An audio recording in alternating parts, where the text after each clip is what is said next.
Welcome everyone. My name is Opio Oscar. Today we are presenting our group research project on diabetes prediction using machine learning, a topic that sits at the intersection of data science and real-world healthcare. Our work spans multiple learning paradigms: unsupervised learning, semi-supervised learning, and PU or positive unlabeled learning. Let's take you through our journey from raw data all the way to our research findings. So here's our roadmap for today. We have structured this presentation into 22 focus sections. We'll begin with the background, walk through our problem statement, research objectives, then dive into the data and its distributions, correlations, and future relationships. From here, we'll explain our pre-processing steps, move into clustering, dimensionality reduction, and then compare the several learning approaches: label propagation, label spreading, and PU learning. We'll wrap up with our limitations, future work, and key takeaways. So let's look at the background. Diabetes is one of the most prevalent chronic diseases globally, affecting hundreds of millions of people. Early and accurate diabetes is critical, not just for individual patient outcomes, but for reducing enormous burden on healthcare systems. Despite advances in medicine, many diabetes cases remain undiagnosed or are caught too late. This is where machine learning offers a transformational opportunity. By learning patterns from clinical data, models can flag high-risk individuals before symptoms fully emerge. Now, let's look at our problem statement. So, what's the core problem we are addressing? In healthcare datasets, labeled data is expensive and scarce. We might have thousands of patient records, but only a fraction come with the confirmed diagnosis. This creates a fundamental challenge: how we train reliable predictive models when the most of our data is unlabeled. So we find that standard supervised learning falls short here. We need smarter approaches that can extract signal from both labeled and unlabeled data. And here is exactly what this project tackles. So our research is driven by basically three core objectives. First, feature extraction, identifying which clinical variables carry the most predictive power for diabetes. Second, building robust multimodal pipeline that handles both labeled and unlabeled inputs effectively. Third, that's performance evaluation, and we set a target of improving our USC score, and proud to report we achieved a 5% gain, pushing from 0.86 to 0.91. So our research methodology. Our research follows three core phases structured into 6 steps. Phase 1 is pre-processing, that involves data loading and EDA. So phase 2 is feature extraction, identifying which variables matter most and engineering new ones. Phase 3 is fusion and classification, combining insights from multiple learning approaches to arrive at our final predictions. This pipeline was carefully designed to be modular, meaning each component can be improved or replaced individually. So we shall move ahead to dataset description. Our dataset contains clinical records of patient diabetes prediction with a range of physiological and symptomatic features. You have a mix of patients with a confirmed diabetes diagnosis and a larger pool of unlabeled or negative label records, which is precisely what motivated our use of semi-supervised and PU learning techniques. Understanding the structure and quality of the data was the first critical step in our workflow. So we'll move ahead to, that is, univariate distribution.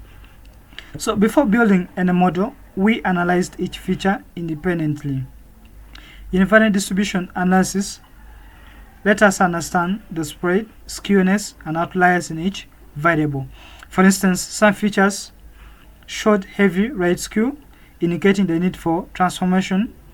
Others had near normal distribution and were ready to use directly. These insights directly informed our preprocessing choices. So, as we progress, next we explored how features relate with each other. So correlation analysis revealed clusters of closely related variables, some redundant, some complementary. High inter-feature correlation can lead to multicollinearity in models, so identifying these pairs early allowed us to make more deliberate feature selection decisions. Now, next we have that's bivariate analysis, symptoms versus diabetes. So in our bivariate analysis, we specifically examine the relationship between individual symptoms and diabetes outcomes. This gave us a clear picture of which symptoms are strong individual predictors and which show conditional patterns. For instance, certain combinations of symbols were far more strongly associated with positive diagnosis, confirming the clinical intuition behind many diagnostic protocols. So let's move ahead to feature correlation heat maps. So our feature correlation heat maps provide a visual matrix of how feature interact with each other and with the target variable. Warm colors indicate strong positive correlation. Cool colors indicate inverse relationships. This visualization was instrumental in guiding our feature selection. We prioritized features that showed strong correlation with diabetes level while minimizing redundancy among predictors. Now let's look at feature ranking and grouping. Not all features are created equal. Using importance scoring techniques, we ranked every feature in a dataset. The top ranked most features then were grouped into clusters or related variables. This grouping helped us design more predictable model inputs and also informed our semi-supervised setup, where certain feature groups were used to propagate labels through unlabeled data. Now let's look at data preprocessing and feature engineering. So in here, data processing where the real groundwork is laid. We handle missing values using imputation strategies tailored to each feature's distribution. We apply normalization and scaling to bring all variables to comparable range, and crucially, through feature engineering, we created new derived features, the most important of which was harmonic ratio. This engineered feature emerged as our top predictor with the highest importance score in the model, serving as a key biomarker for the classification. Clustering to our first learning step, an unsupervised approach that requires no labels at all. K-means partition the data into natural groupings based on feature similarity. These clusters became the foundation of our label propagation strategy. We use where the cluster membership to inform which unlabeled samples were likely to share characteristics with unknown diabetic or non-diabetic patients. So, as we move, we go to PCA projections and feature interactions. So we use component principal analysis, that's PCA, to to project our high-dimensional feature space into 2 and 3 dimensions of visualization. These projections confirm that our clusters were meaningfully separated into lower dimensional space, validating the k-means grouping. We also use the PCA to study feature interactions, how combinations of features rather than individual ones contribute to the separation between diabetic and non-diabetic clusters. So now, let's look at the setup and label propagation results. Now we enter into the heart of our methodology, semi-supervised learning. Now setup, we started with a small set of label samples embedded within a much larger unlabeled proof. Label propagation works with the spreading wave. It starts at label nodes and flows through the data graph, assigning labels to nearby unlabeled points based on feature similarity. The results were promising. The model successfully generalized from the few labels to a much larger, correctly labeled set, demonstrating the power of graph-based learning in data-scarce scenarios. So, as we proceed, we go ahead to look at label spreading versus supervised baseline. We then benchmarked label spreading, a generalized variant of label propagation, directly against a fully supervised baseline trained on label samples. The supervised baseline had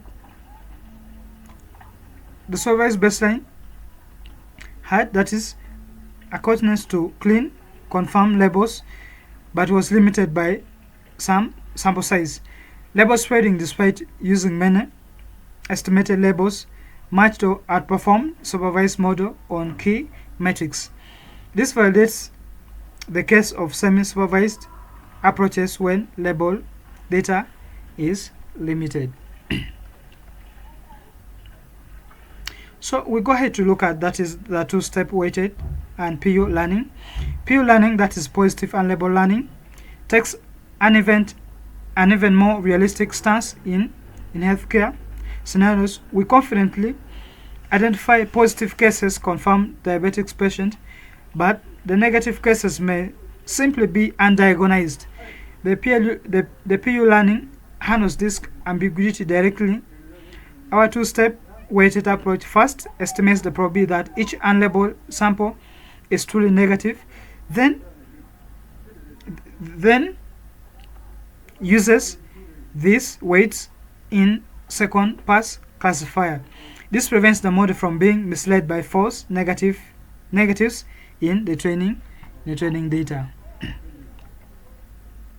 So let's move ahead into our next slide, that is PU bagging ensemble.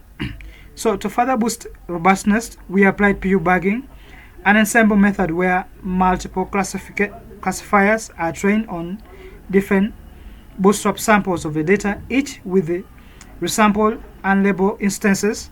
By aggregating predictions across the ensemble, we reduced variance and improved stability.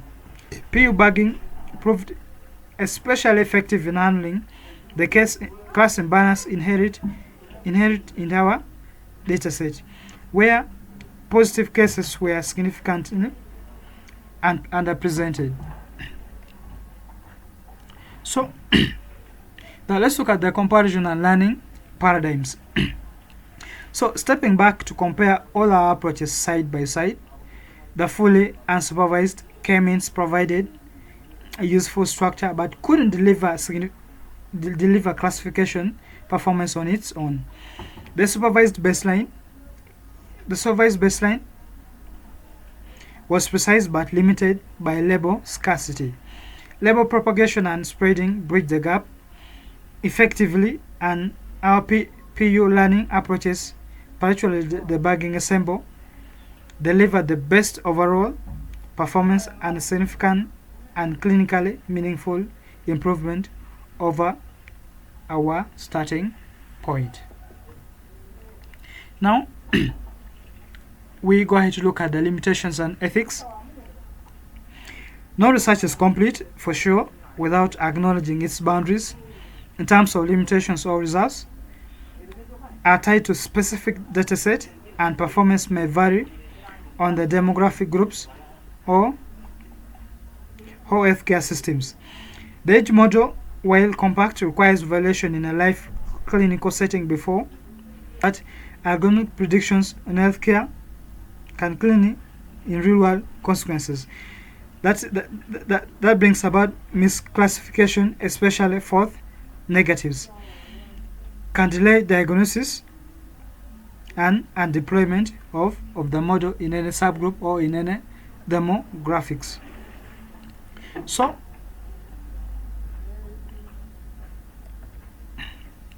what's our future work? So, in our future work, we look toward to dataset expansion, look towards fairness and bias audits, and we look towards developing calibrated models and lightweight deployment with the prospective clinical validation that will definitely follow it. So, what conclusions do we now arrive at? To summarize this project, to summarize it all, in other words, this project demonstrated that semi-supervised and PU learning techniques can unlock the full potential of healthcare data, even when confirmed labels are scarce, by engineering the harmonic ratio as a top performing biomarker, applying K-means clustering for structural insight, and layering in label propagation and PU bagging, we achieved a 5% USC, improving deployment. So the key takeaway in this is that in real-world healthcare settings, the label isn't always available, but the signal is there if you have the right tools to find them. Now, we must acknowledge this.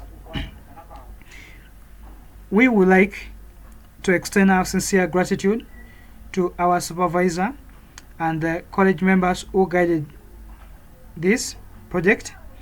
Thank you to our classmates and our group mates for the collaborative effort, and the open source community whose tools and datasets made this research possible.